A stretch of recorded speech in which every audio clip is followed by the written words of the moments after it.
Hola amigos, ¿qué tal estáis?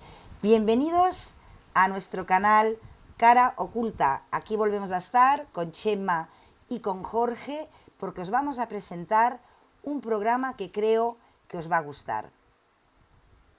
Es un tema que engloba realmente muchas cosas. Vamos a poder hablar de misterio, de ufología, pero también de poltergeist y de actividad paranormal. Realmente una historia de terror. Un tema que a mí personalmente me ha sorprendido mucho más de lo que esperaba. El tema del rancho Skinwalker. La verdad es que lo conocía, pero no como lo he conocido ahora, al meterme más en el tema. Realmente sorprendido. Comenzamos.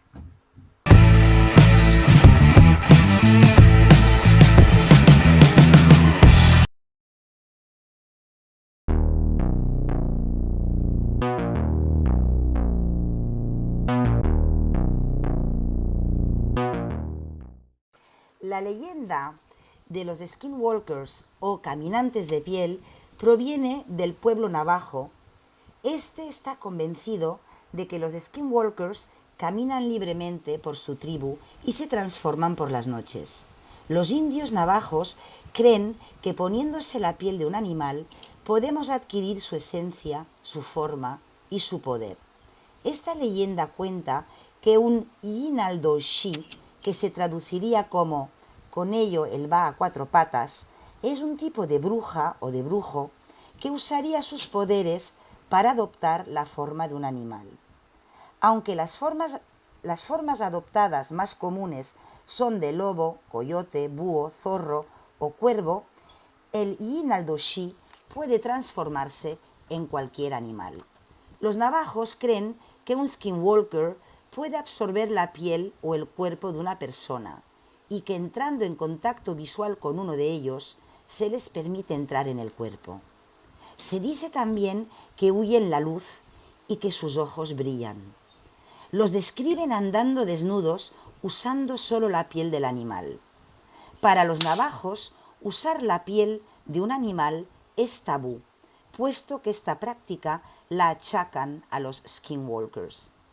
Esta tribu evita nombrar su nombre porque están convencidos que pueden entrar en las casas y atacar a sus habitantes.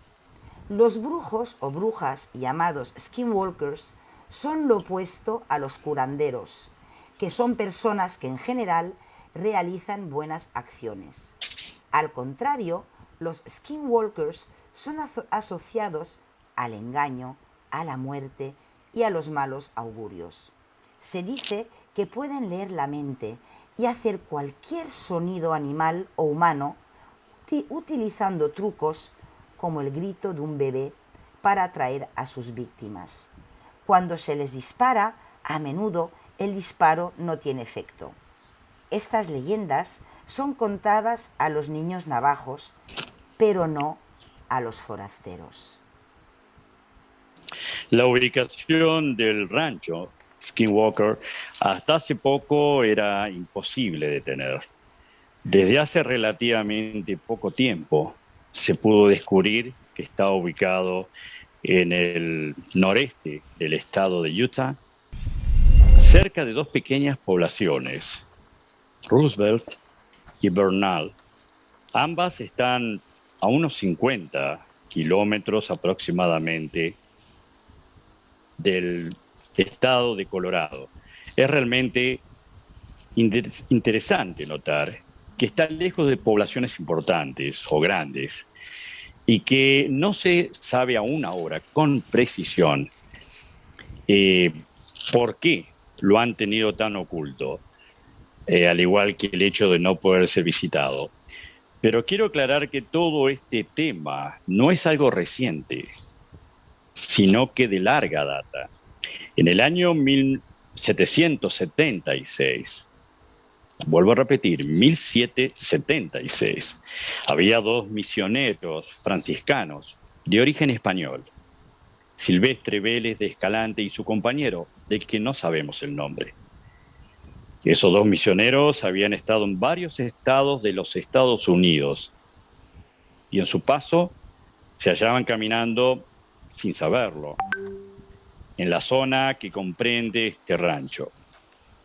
¿Por qué nombro a estos dos misioneros?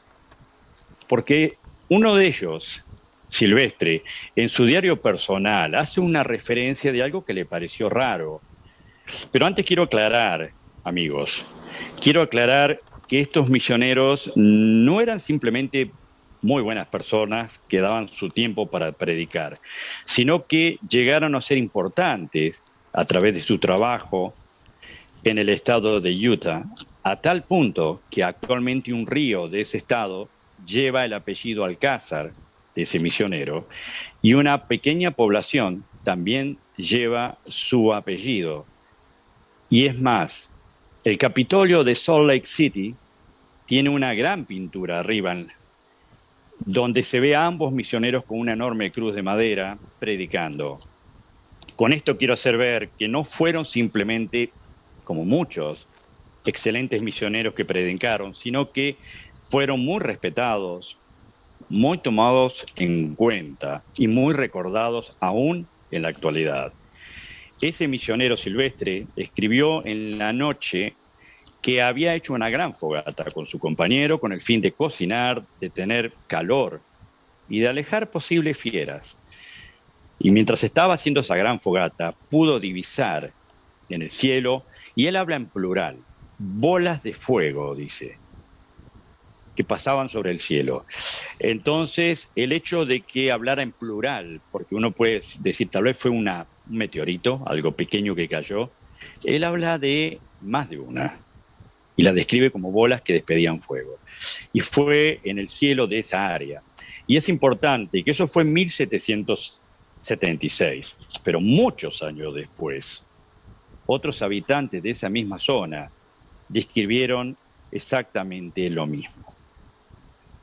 En 1880, el gobierno de los Estados Unidos quiso mover algunas tribus de indígenas, específicamente la tribu de los Ute, con el fin de darles una tierra, ya que habían sido movidos de su lugar original.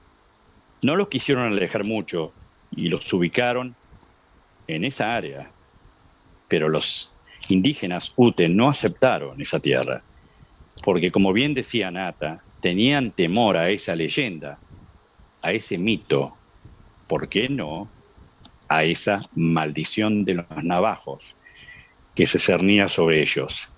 O sea que ellos en 1880 rehusaron, y hasta el día de hoy ellos evitan pasar cerca de esa área. Del año 1880 pasamos a 1905 hasta 1911.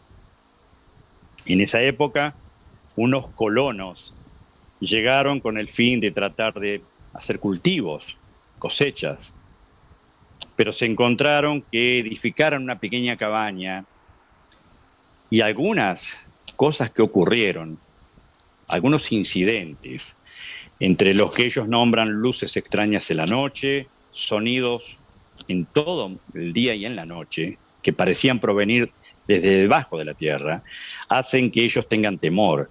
Hablaban inclusive de explosiones bajo tierra y también de ruidos como si fueran grandes maquinarias, pero estamos hablando de 1906, ese hecho, bajo tierra.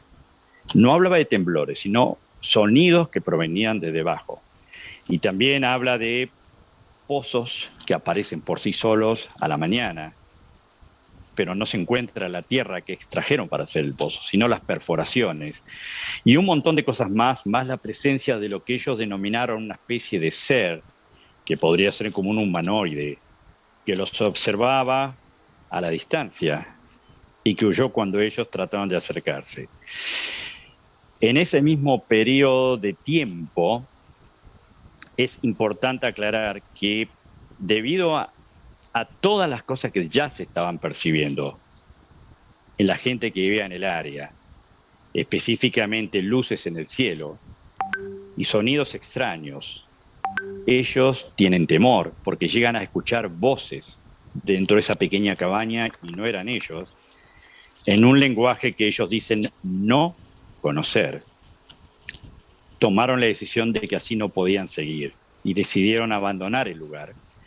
Una cabaña, una pequeña construcción que con el tiempo empezó a destruirse por sí sola, a derruirse, y ellos abandonaron para nunca más volver a ese lugar. Esto fue en 1911 aproximadamente. De ahí pasamos a 1951.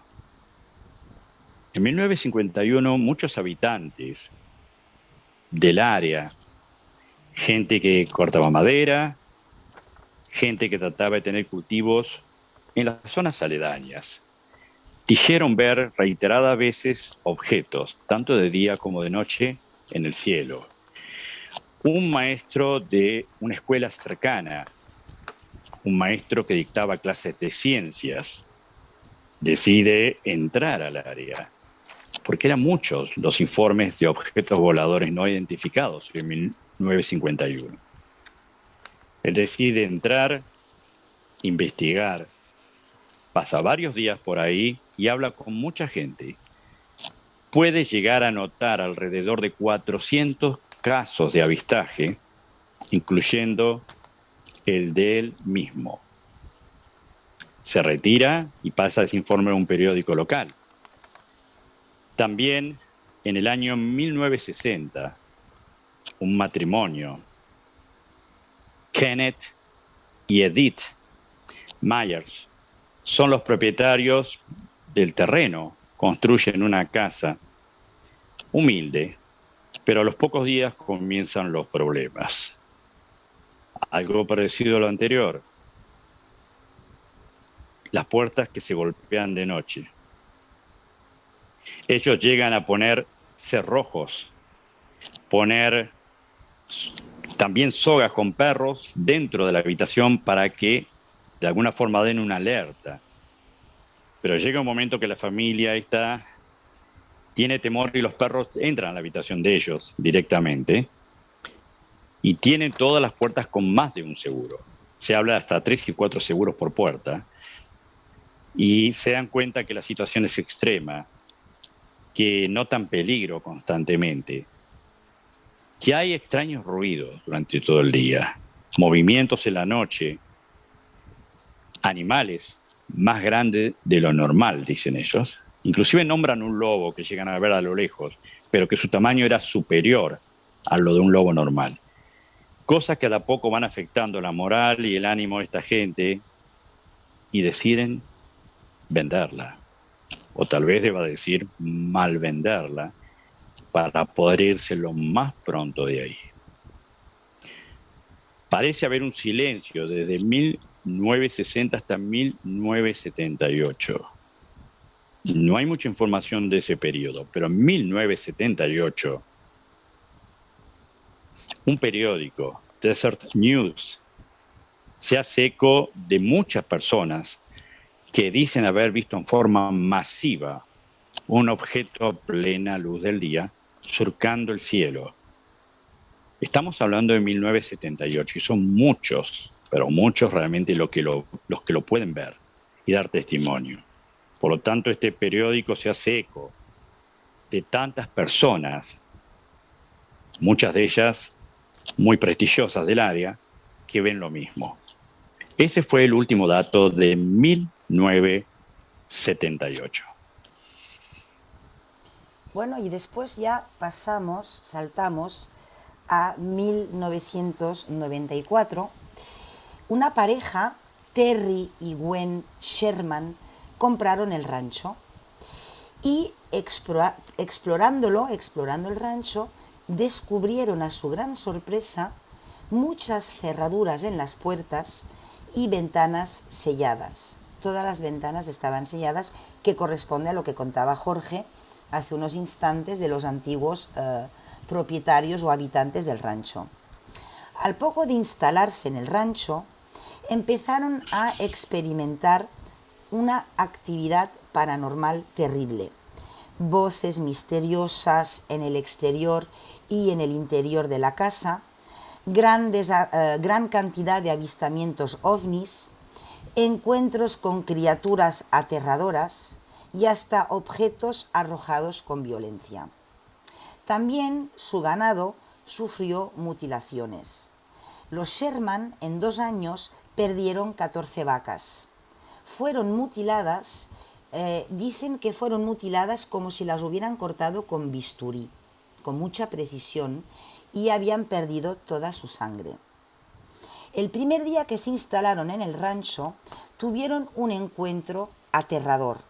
Se encontraron cara a cara con un lobo enorme, mucho más grande que un lobo normal.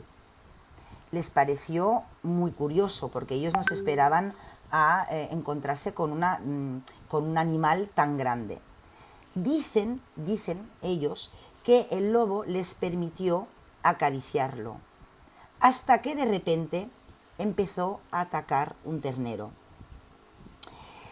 Terry intentó matarlo con una escopeta, pero la criatura no resultó herida y no demostró tener miedo y desapareció tranquilamente en el bosque.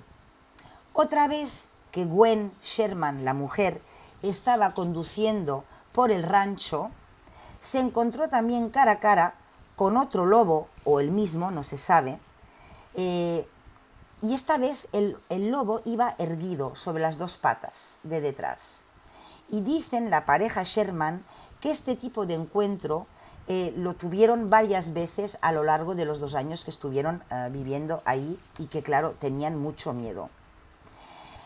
Los Sherman también afirman notar un olor a azufre dentro de la casa por épocas. Habían épocas que olía muchísimo a azufre y otras épocas que olía menos. También les aparecieron en sus campos, aparecieron misteriosos círculos de los cultivos llamados crop circle en varias ocasiones. Dicen que varias veces tuvieron que llamar al sheriff del condado porque no se explicaban pues toda una serie de cosas que les iban pasando a lo largo de los meses que ellos vivían ahí. Ruidos extraños, como ha dicho Jorge también, la familia, no recuerdo el nombre, Jorge, ahora no, bueno. Meyers. Los Meyers, que hablaban de estos ruidos de máquina, pues los Sherman igualmente decían que habían oído ruidos extraños que provenían de debajo de la tierra como si fueran máquinas, y que esto lo oían muy, muy a menudo. Además, los Sherman, junto a más testigos, también vecinos que tienen ranchos por los alrededores, avistaron unos orbes azules sobrevolando la zona y explican que estos orbes parecían tener inteligencia propia. Y en cuanto a los avistamientos ovnis, que hubieron muchísimos cuando los Sherman vivían ahí, eran objetos en forma de esfera o simplemente luces muy brillantes. Había mucha actividad. Dicen que una de las veces que presenciaron estas extrañas luces, sus 2 perros empezaron a perseguirlas. Tenían 2 perros y llegaron a una zona de pastos y los oyeron gritar, gemir, y desaparecieron. Y desgraciadamente al día siguiente encontraron a los 2 perros, a los 2 animales pobrecitos, completamente quemados. Finalmente, después de 2 años aterradores, los Sherman decidieron huir del rancho porque habían experimentado situaciones traumáticas y ya no podían aguantar más. Y en 1996 vendieron el rancho al multimillonario Robert Bigelow. Exactamente, aquí es donde entra en escena este multimillonario, que justo además en ese tiempo había creado un instituto para estudiar todos estos fenómenos, un instituto que llamó, una asociación, Instituto Nacional de Ciencia del Descubrimiento. Esto le sirvió además justo a crear este instituto para que justo le llegase el caso de este rancho y poder poner todos los medios con los que contaba para poder investigar. Estuvo 8 años estudiando todos estos fenómenos. Y bueno, no se dedicó simplemente a coger personas bajo esta institución para pues, vigilar el terreno, observar lo que pasaba, sino que empezó a reclutar a gente pues, muy buena dentro de sus ramas, ¿no? Por supuesto, lo financió muy bien, era multimillonario, entonces era gente además muy bien pagada y que se dedicaba totalmente a todo este tema, ¿no? Desde, bueno, todo tipo de científicos, biólogos, bioquímicos, psicólogos, etcétera, ¿no? Y también todo esto que estudiaban todos ellos en el terreno, bajo toda esa premisa de lo que estaba sucediendo allí, hacían como unas reuniones mensuales en las cuales también pasaba bajo el filtro de autoridades muy superiores también dentro de la ciencia. Y ahí podemos destacar, pues no sé, pues por ejemplo al físico Eric Taedis o al bioquímico Carl Hallahan, que eran muy famosos en la época, ¿no? Es decir, no estamos hablando de investigaciones, digamos, normales, ¿no? Sino investigaciones muy bien hechas con gente muy cualificada y además pasando un filtro de gente todavía más cualificada después, ¿no? Entonces empezaron a descartar pues, otra serie de temas para ver realmente lo que estaba o podía causar los fenómenos. Empezaron, por ejemplo, por descartar que lo estuviesen causando plantas alucinógenas o sustancias que pudiese contener el agua. También que hubiese áreas en todos estos campos del rancho que estuviesen contaminados electromagnéticamente. Y todo esto lo descartaron, no encontraron nada de esto, absolutamente nada. Y entonces, pues bueno, llegaron a la respuesta de que no había nada de todos estos fenómenos interfiriendo y que tenía que ser la causa totalmente distinta a todo esto, ¿no? Para vigilar todo este rancho construyeron 3 torres de vigilancia. Entonces, en cada torre también, además, la acercaron con unos vallados en los cuales introdujeron perros, también para que los alertaran cualquier cosa que pudiese pasar. Entonces, todo esto pensaba incluso Bigelow que se podía deber a tecnología militar que había desplegada por la zona. Pero empezaron a pasar acontecimientos también con estos perros y acontecimientos que tiraban por tierra también todo esto, ¿no? Y, por ejemplo, visiones pues, de un ser con unos ojos muy brillantes, amarillos, que sobre todo estaba siempre por encima de los árboles, que era, como ha relatado Nata, como un perro enorme, un lobo enorme, y que dejaba también huellas enormes, huellas que no eran en absoluto correspondientes a ningún animal de los que se hubiesen visto antes, huellas grandes, grandes, grandes, increíbles para cualquier mamífero, ¿no? Entonces, bueno, empezaron también a pasar por varios fenómenos de estos, de los que dejaban con la piel de gallina, que diríamos comúnmente, ¿no? Y yo destacaría algo que sucedió en el corral, en uno de los corrales de este rancho, y es que pues tenían 4 toros en un almacén. Al lado del almacén había un carromato en el cual los 4 toros prácticamente puestos dentro casi ni cabrían. Pero, bien, había un carromata. De repente van andando para los que estaban investigando allí, en este caso dos de ellos. Bueno, ven dentro del almacén, ven a los toros, siguen para adelante andando, viendo que todo estaba normal, y cuando andan pues unos 40 o 50 metros oyen un ruido extraño, se giran para detrás y vuelven a entrar, y se dan cuenta que ya no hay ninguno de los 4 toros. Lo curioso del tema es que instantáneamente giran la vista y ven que los toros están dentro de ese remolque en el cual prácticamente no caben 4 toros, pero están puestos de tal manera que están apretujados, pero los 4 toros dentro del remolque. Dicen, ¿cómo es posible esto? En los segundos que nos hemos mirado, esto, ¿cómo los toros van a salir del almacén y estar además los 4 metidos de esta manera dentro de este remolque, ¿no? Entonces empiezan a investigar, empiezan a mirar a los alrededores, empiezan a mirar todo y descubren que la única forma de salir los toros del almacén es una única salida o entrada, es decir, no hay más que una puerta, no pueden entrar ni salir por otro lado.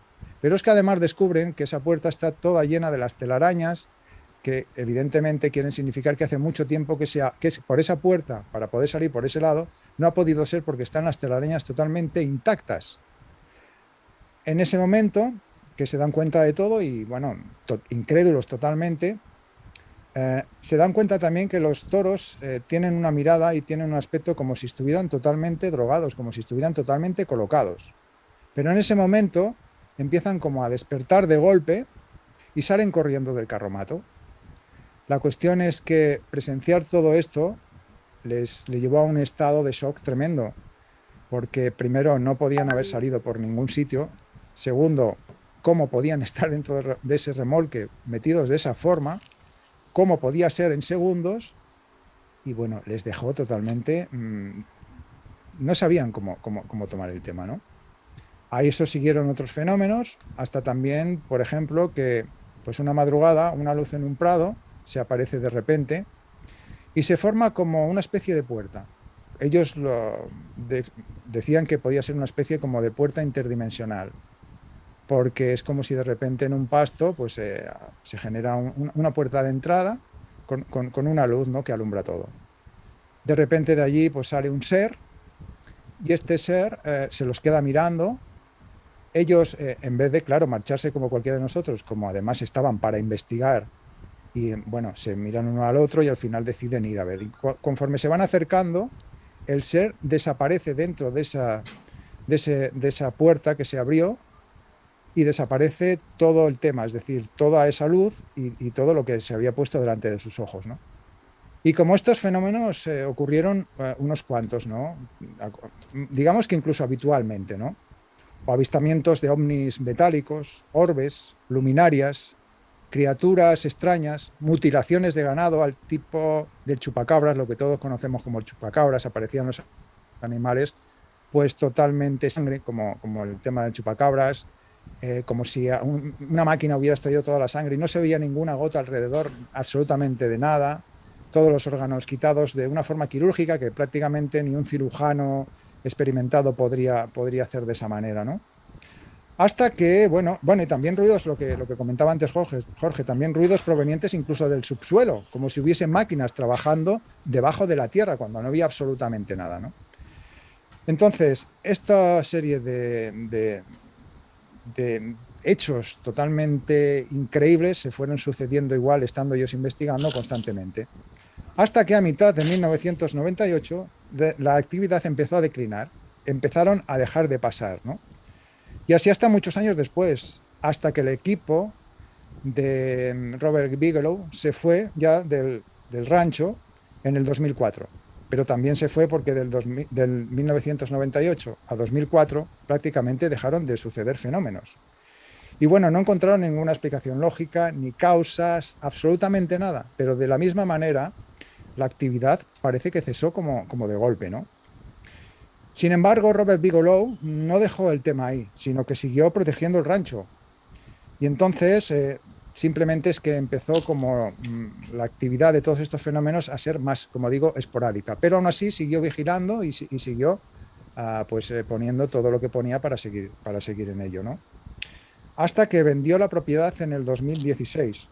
Lo curioso del tema es que una vez vendida la propiedad, empezaron de nuevo a aparecer todos los fenómenos. Es decir, igual que del 98 al 2004, de repente dejaron de hacerse, dejaron de producirse, de repente, cuando Bigelow sale de allí, empiezan otra vez, bueno, él siguió protegiendo, pero ya entró a comprarlo otra persona, que es ahora la investigación que también habéis llevado vosotros y ahora comentaréis. Pero lo curioso fue eso, en el momento en que él deja el rancho, de estar más pendiente de él, aunque estuviese vigilando, dejando otra serie de personas allí, empiezan a declinar, empiezan de nuevo a producirse todos los fenómenos con la misma intensidad de antes, ¿no? Y entonces, bueno, la cuestión es que a partir de ahí, pues lo compró otra persona, que es la que habéis investigado y de la que nos vais a hablar vosotros ahora. Bueno, es curioso, ¿no? Que cuando está Bigelow primero hay mucha actividad y después declina.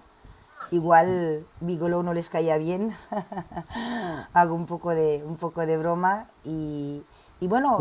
Hubo unos años que sí, sí. De todos los años que estuvo, pero de repente entre el 98 y el 2004 sí que dejó de producirse tantos fenómenos. Hubieron alguno, porque yo he encontrado, por ejemplo, que en el 98 un policía vio una luz sumergirse en un embalse cerca de aquella zona y luego reaparecer a la superficie y alejarse hacia el cielo, que también, por ejemplo, en 2000... A ver, poca actividad en comparación de lo que había.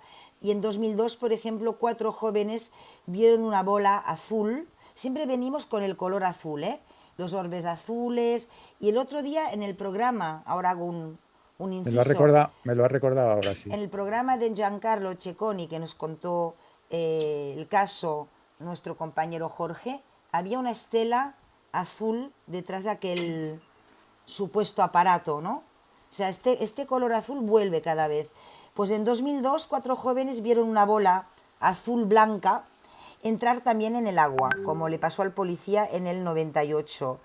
Y según testigos, se zambulló en el agua muy cerca de la orilla y después, segundos después, volvió a reaparecer y a salir con una forma diferente. Era una luz brillante con forma de cinturón y que de repente desapareció también en el cielo. Pero bueno, yo creo que testigos de este tipo deben de haber muchísimos por aquella zona y que no podemos recopilarlos todos, ¿no?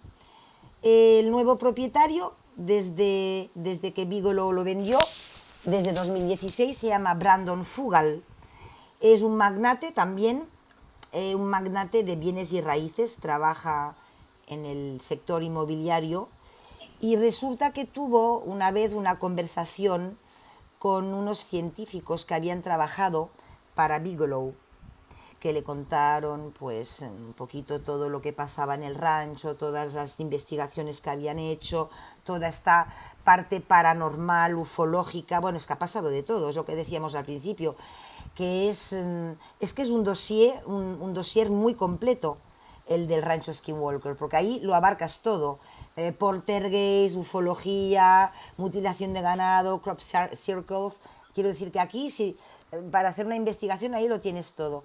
Y entonces le sedujo muchísimo esta conversación que tuvo con estos científicos, se quedó muy sorprendido y este magnate, repito, Brandon Fugal, decidió comprar el rancho Skinwalker porque pensó, vamos a buscar la verdad, vamos a ir a por la verdad, a ver qué pasa realmente ahí. Y desde entonces están en ello y están investigando, ¿verdad, Jorge? Sí, hasta el día de hoy sigue la investigación. Yo te contaba hace poco, Nata, que el rancho se ha vuelto un verdadero búnker, imposible de poder acercarse. Está cercado totalmente con guardias, con armas largas, con sensores de movimiento y sensores de calor, con carteles que dice prohibido pasar.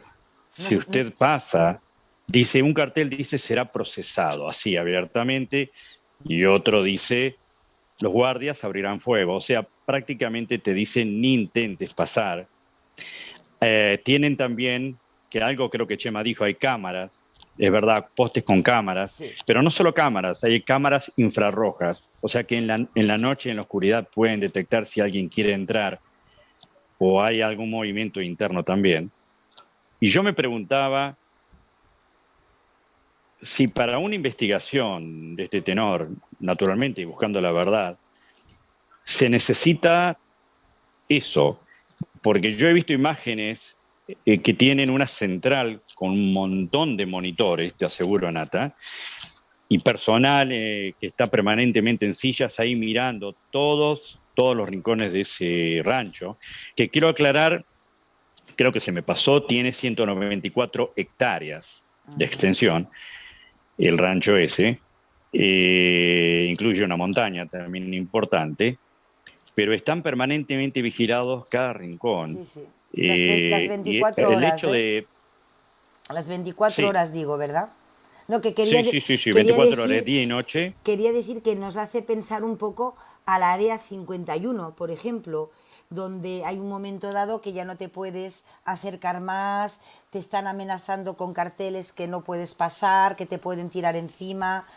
Pues aquí es el mismo sistema, ¿verdad, Jorge? Exactamente, es interesante porque el otro es lógico, tiene coherencia porque es un área militar, un área de prueba de, por ejemplo, aviones secretos, armamentos, lo que quieras, pero es un área militar, tiene sentido. Este caso es un área civil que está en manos de un magnate y que quiero aclarar, vos hace poco tiempo atrás hablaste de Luis Elizondo, creo que todos sabemos más o menos quién es o quién fue. Sí. Luis Elizondo está involucrado también ahí, tuvo amistad con Bigelow, y no solo Luis Elizondo. Hay un cantante, guitarrista de la banda Blink 182, americano, se llama Tom DeLonge. Ese guitarrista y cantante, más allá de eso, es una persona apasionada por el tema ufológico, y él desde hace tiempo ha formado un grupo, no recuerdo ahora el nombre, que se dedica seriamente a la investigación y ha aportado mucho dinero personal porque él dice que quiere saber la verdad en cuanto específicamente al tema ufológico. Él es de uno de los que puede, de los que tiene el privilegio de entrar a esa área. Y también quiero nombrar a alguien creo que muy conocido, supongo que en Europa lo conocen o lo conocieron, Harry Reid, el famoso senador de Nevada, que vio una vez un ovni y quiso saber qué pasa con esa temática. Y llegó a conseguir, escuchen bien, $22 millones para ese rancho, para investigaciones. Ese senador murió el año pasado, muy cerca de Las Vegas, en Henderson. Una persona muy respetada aquí, que dejó una excelente imagen. Y él, este político, realmente siempre hizo hincapié en querer saber la verdad sobre el tema OVNI y querer revelar a toda la sociedad lo que se sabe. Él está también involucrado en este rancho, junto con este guitarrista, junto con Bigelow, junto con este magnate, con Elizondo y con mucha gente más importante que actualmente tiene acceso a esa área. Y te decía, si solamente es un fin de investigación, si ese lobo gigante, si esos seres con ojos brillosos en la noche, si esos ruidos no son más que una maldición abajo, ¿por qué este celo en tener todo tan cerrado? Evitar, como sea, que alguien pueda entrar. ¿Qué hay en ese lugar? ¿Qué hay en ese rancho? ¿Qué es lo que se esconde ahí? A mí hay una cosa que me llama mucho la atención. Antes Nata también, cuando ha hablado de este perro tan grande y hemos hablado de él, es curioso cómo se dejó acariciar por el padre de... Perdón, se me ha olvidado el nombre de... Sherman. Sherman, exacto. Por el padre, acto seguido, este animal, o lo que sea, va a por por el ganado. Él le tiene que disparar, pero esta criatura no suelta el ganado, le dispara varias veces, no le hace absolutamente nada con las balas, después va a buscar un fusil, tampoco le hace nada con el fusil. Es decir, fijémonos lo fuerte que es este ser, no le hacen nada las balas. ¿Por qué estoy explicando esto? Muy sencillo. Porque este ser, entonces, ¿qué miedo le tiene que tener a un hombre? Sin embargo, nunca le hace nada a los hombres. Es decir, mata animales, se aparece, mete miedo, pero nunca a un ser tan débil para él como sería el hombre, que le podría hacer lo que quisiera y no le hacen ni las balas absolutamente nada, sin embargo, por el hombre se deja acariciar. A mí, entonces, esto me hace ver quizá que lo que busca, lo que sea que haya ahí, es que las personas, los humanos, sepan del tema, den publicidad, hablen de él, se asusten, pero en realidad buscando al ser humano como intermediario para darse a conocer o para que la gente conozca lo que hay allí, porque si no, no entiendo por qué a ningún ser humano les hacen absolutamente nada cuando los seres humanos para este ser, por ejemplo, no es absolutamente nada, ¿no? Bueno, me llama la atención. No, es una buena reflexión. Y de hecho, Brandon Fugal, que es el último propietario, ¿no? el propietario actual del rancho, en una entrevista que concedió, porque después es que es todo muy hermético, ¿no? Como dice Jorge, para entrar ahí es imposible y tampoco nos dicen lo que se cuece, ¿no? Lo que están haciendo. Pero una de las pocas entrevistas que ha dado este señor, dice en conclusión que ellos están casi convencidos que hay una inteligencia que vive en esa propiedad, y dan diferentes teorías, ¿no? Dicen que el rancho podría estar ubicado sobre algún tipo de fuente de energía o de algún portal que genera ciertos fenómenos interdimensionales. Podría ser esto, porque claro, el rollito de la leyenda navaja y de la maldición no nos la creemos, ¿eh? Después dicen que también se especula una tecnología de origen desconocido que podría estar involucrada. Entonces aquí ya podemos pensar en todo lo que es extraterrestre, alienígena. Esto dicho por el actual propietario, ¿eh? Son sus conclusiones, porque ahora ya llevan, 7 años, ¿no?, investigando, y que incluso podrían hablar de una presencia o de una inteligencia sensible precognitiva y no humana. Todo esto también ha dado pie a un programa para el History Channel, el canal Historia, donde, bueno, también están sacando dinero con esto, hay que decir la verdad, ¿no? Entonces, la pregunta es, ¿realmente está pasando y ha pasado todo lo que cuentan? ¿Podemos creernos a los Sherman, a todas estas familias, a todos estos testigos de todo lo que ha ido ocurriendo?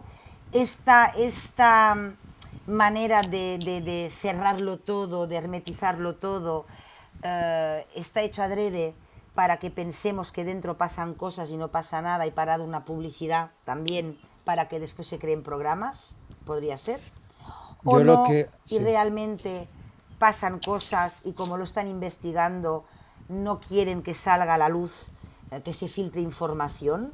También hablan de que podrían haber diferentes bases militares por la zona y que entonces esta actividad, estos ruidos, estas bolas en el cielo brillantes, etcétera, se podrían achacar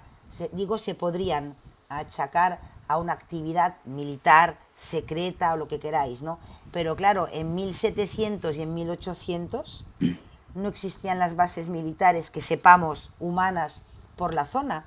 No teníamos la tecnología de ahora de drones y aviones y jets y etcétera. Claro, en 1700, 1800 aquello era un desierto, eran solo tierras. Eran solo tierras y la gente de los alrededores ya empezaban a ver, a dar testimonio de que veían cosas como mínimo en el cielo. ¿Qué le pasó realmente a los perros de los Sherman? ¿Por qué 14 vacas tuvieron que ser, las mataron, alguna cosa las mató? Entonces aquí hay diferentes historias, ¿no? La ufológica, que se podría achacar a lo militar, pero como decíamos con Jorge y con Chema, no cuadra con los testimonios tan antiguos desde 1700, que tampoco no hemos remontado antes, pero seguramente que algo encontraríamos. El ganado lo mata alguna bestia, algún lobo normal, y ellos con el terror y con el pánico, con el miedo, se imaginan una bestia más grande o la vieron de verdad. Porque en el mundo real en el que vivimos, lobos 3 veces más grandes de lo que conocemos no existen, no se han visto nunca.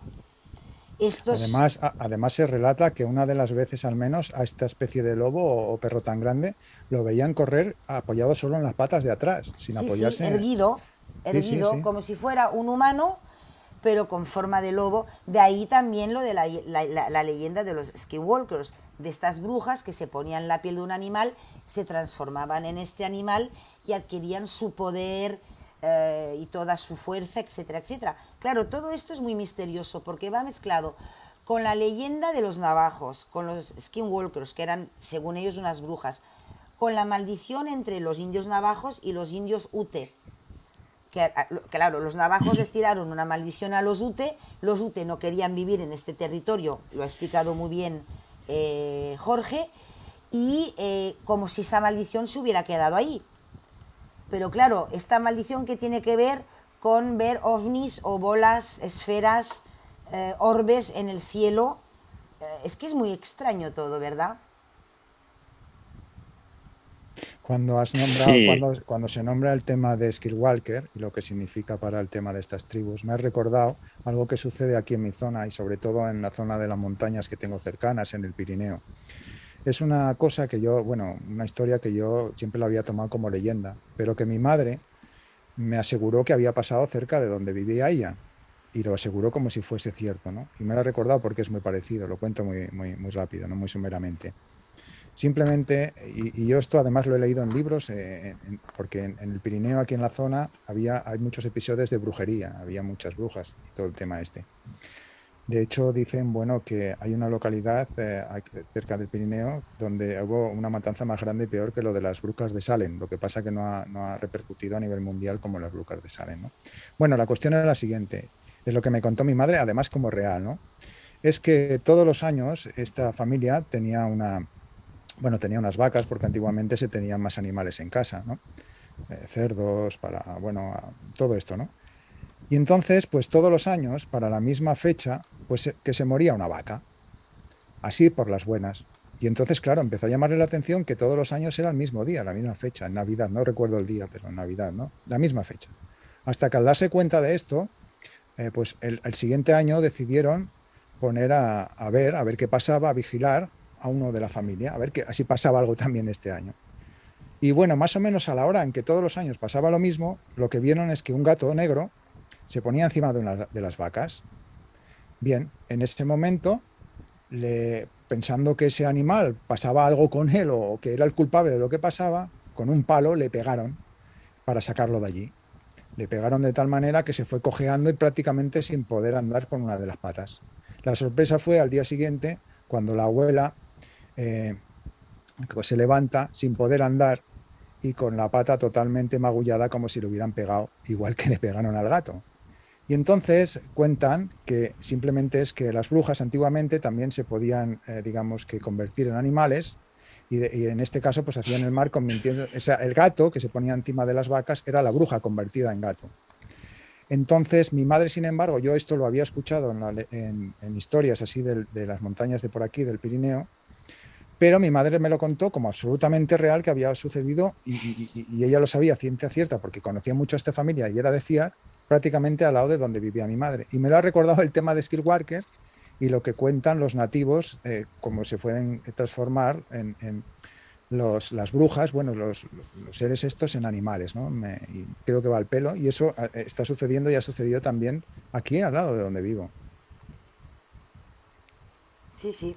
Bueno, bueno, es un poco similar, ¿no? Los indios navajos decían que se ponían estas brujas de la piel de un animal, se Perdón, transformaban en búho, en zorro, sí. en Lo que lobo. habría, lo que habría que saber, yo aquí no puedo asegurarlo, que en el momento en que estos indios lanzan su profecía, lanzan su mal augurio, sus amenazas por lo que les estaban haciendo, si realmente los fenómenos empezaron a partir realmente a suceder a partir de ahí o antes no pasaba nada.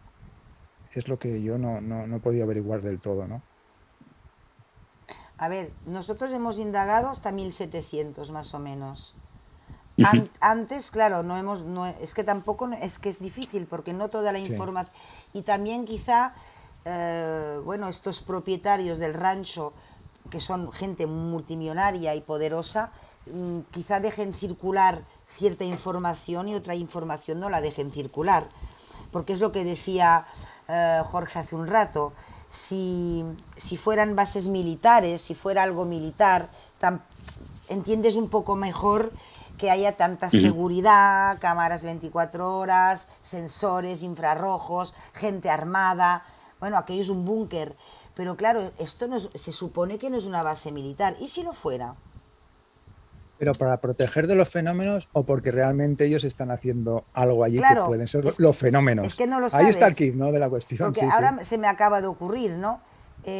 ¿Lo hacen para realmente que el ciudadano de a pie no se entere de lo que son estos fenómenos? ¿O es que ellos están ahí montando una gorda Para que no se vea para lo que que no se hacen. vea? Es que, Claro. a ver, podría ser, lo que pasa es que no concuerda, ¿se dice concuerda? Bueno, no, Sí, sí, Ujú, sí. ¿sí? ujú. Con los Sherman y con todos estos testigos que han habido antes, que se supone Es que, perdonadme, hago así porque hay una mosca que vuela por aquí y me tiene frita desde hace una hora. No concuerda con los otros testimonios. Y todos estos testimonios han visto ovnis, bueno, no me voy a repetir, mutilación de ganado, etcétera, etcétera, etcétera. O es que han encontrado algo...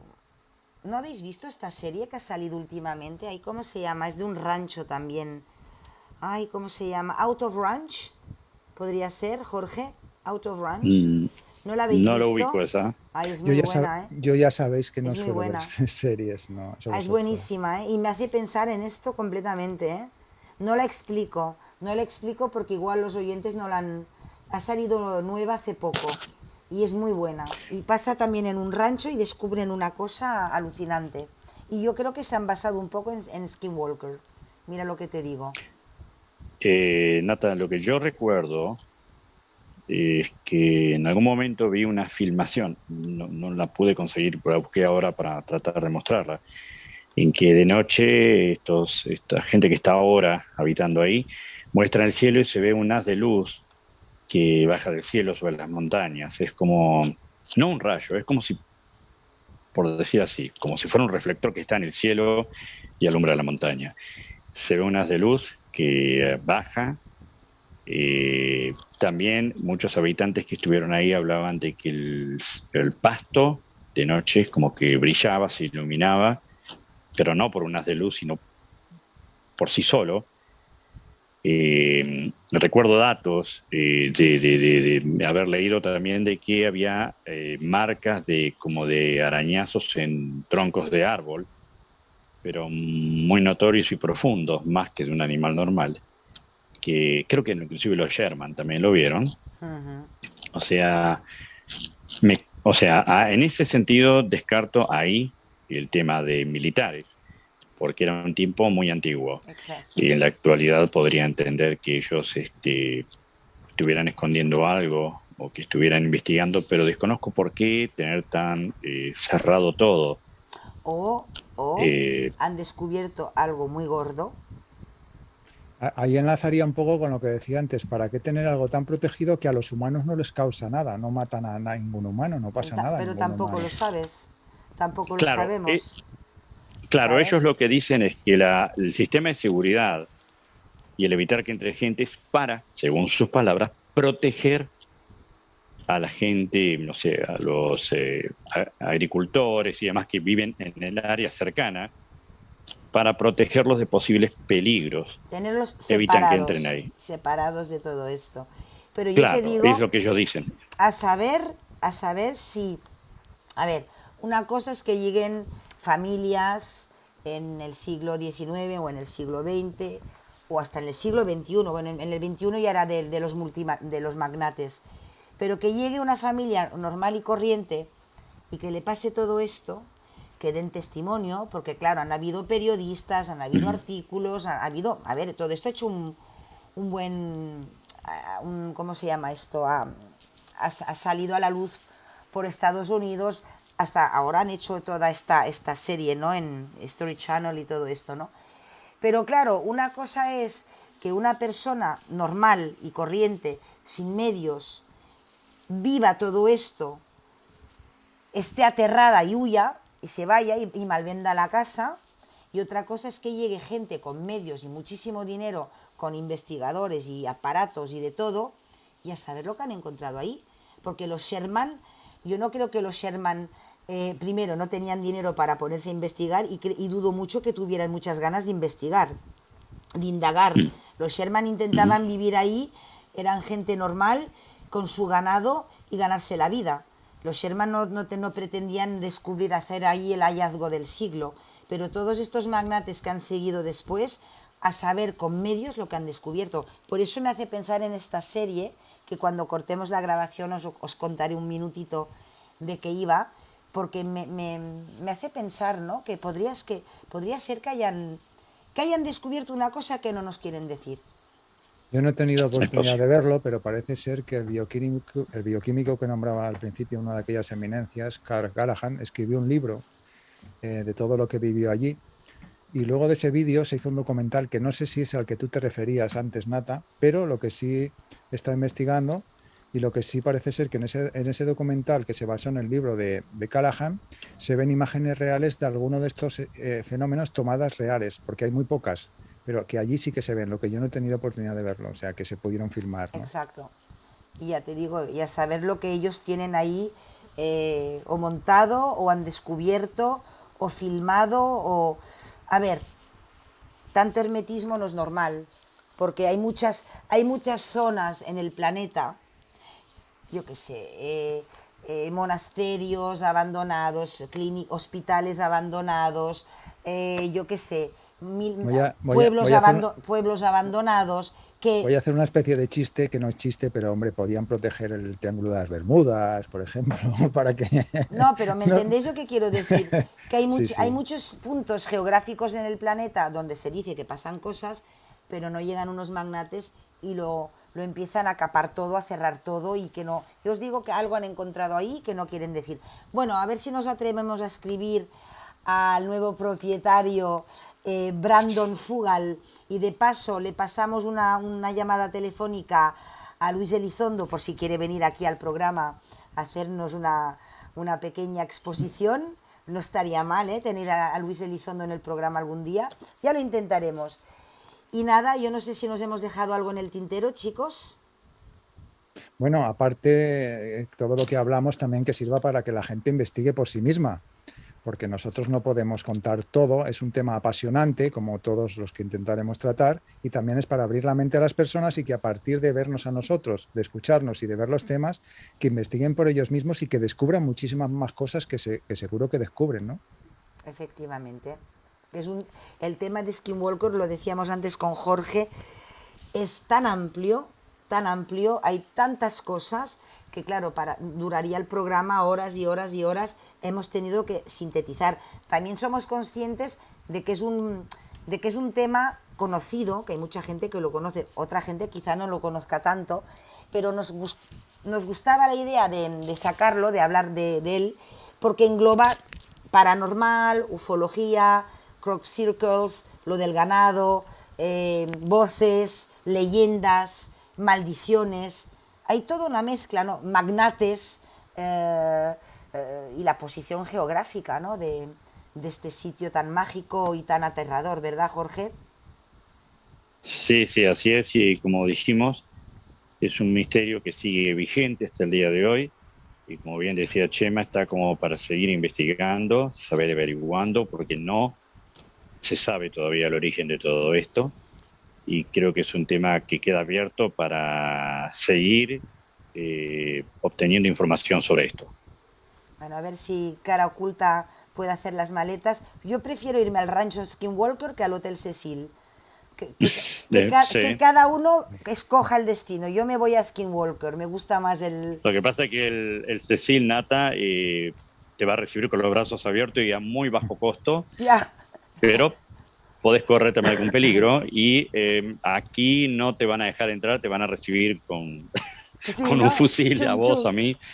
Y sí, y no te van a dar un abrazo, seguro que no. Y Seguro que si no. logras entrar, puedes correr peligro por las cosas que suceden ahí y por los hombres que están ahí, que no quieren que entres ni vos, ni yo, ni Esto Chema. está claro, esto está claro. Pero bueno, chicos, pues aquí lo dejamos. Y nada, si os queréis despedir, nos vamos despidiendo ya. Bueno, pues hasta el próximo programa y eso incitará a seguir investigando sobre los temas que tratamos, temas apasionantes totalmente. Gracias. Yo también quiero despedirme y dejar saludos desde Nevada para todos respetuosamente.